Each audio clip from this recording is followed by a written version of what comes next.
The Earth was very similar to the Everglades, and freshwater swamps don't allow for decomposition of the plant material, so it just piles up and piles up and piles up and piles up, and eventually it just got covered up and turned into coal and oil and stuff and such.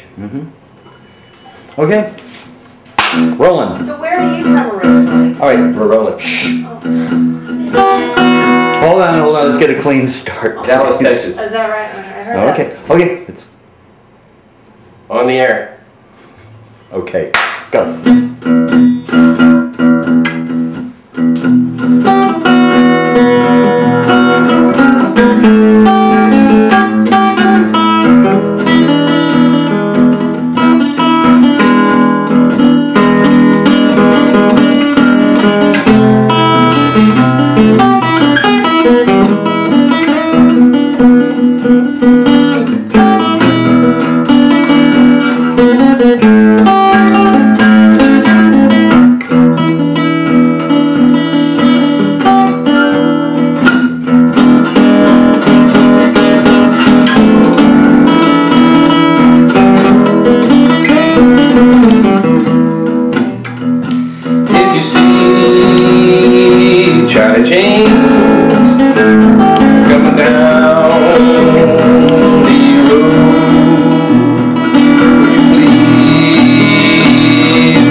Hey, Sean, can we turn the music off? We just got the news from the hospice. He passed about a half an hour ago. Moment of silence. I'd like a moment of loudness. 1, 2, 3.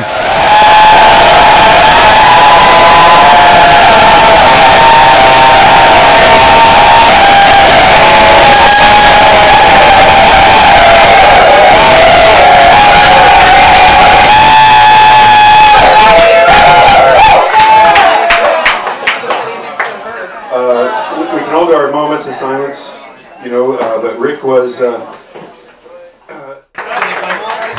I woke up this morning and I was thinking a lot about this tribute and about Rick Hendricks. Whoa! Rick Hendricks! You know, I was an employer, and one day Rick came into the store with 2 guitars. He was working for me. And I said to him, Rick, this is no damn guitar store, it's a homebrew store. He said, okay, boss. He went right to work. Excellent worker. That night, he invited me to his kitchen on Jersey Street. And when I got there, he was playing the blues with a couple of harmonica buddies, Giovanno and Gary. Hey, Giovanno. I had never played an instrument in my life, but I loved the blues, and Rick knew it. Rick is a fisherman. He cast his line, hooked his fish, and he reeled me right in. I was hooked from that night on. Thank God. Thank you, Rick. Hey, how about we do the first raise the glass to Rick Hendricks? Hey to Rick! Wish he could be here with us, but he is in spirit. So, in spirit of, we're going to do all of the tunes that we do as a band that Rick wrote. And the first one we're going to do is an instrumental that he wrote. It's called the Coyote Meadow Stomp. And those of you that know Rick quite well will no doubt have heard the story behind the Coyote Meadow Stomp. It's one of my favorite Rick stories. It's become an urban myth, really, almost, you know. I just want to say that most of the guys that handed it to Rick were my size. Bigger! 4 guys bigger than Ted! They jumped me! Yes, for those of you that aren't familiar with the story, really briefly, Rick was at the Strawberry Music Festival and was somehow overpowered and attacked by 4 guys bigger than Ted. This is how it goes. I tend to think he was actually overpowered by a stump, and a tree stomped stump. That's and left for dead Wait, so by the side of the trail in the middle of the festival. Is it the Coyote Meadow Stomp? Yes. So the name of this tune is the Coyote Meadow Stomp.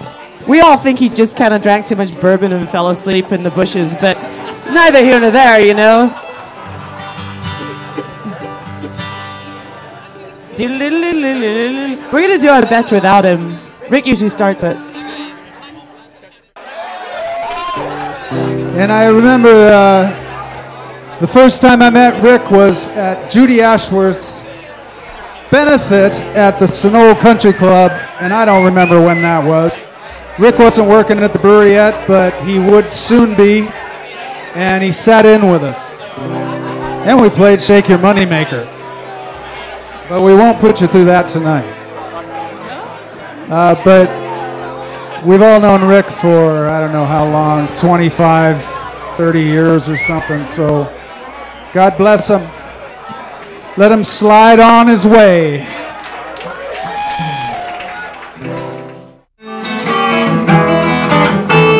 Time is done, and man is through. I've got something I want to say to you. When the clock stops, no matter what we want, don't you know that the road will still be here, we're long gone. The strongest bonds will not keep us safe from what's in store for the whole human race. But we've all flown off to God's big hayloft, don't you know that the roads will still be here, we're long gone. You got something to say to me, you better make it good. Sit back and sip a drink like you bet you should, 'cause it ain't no matter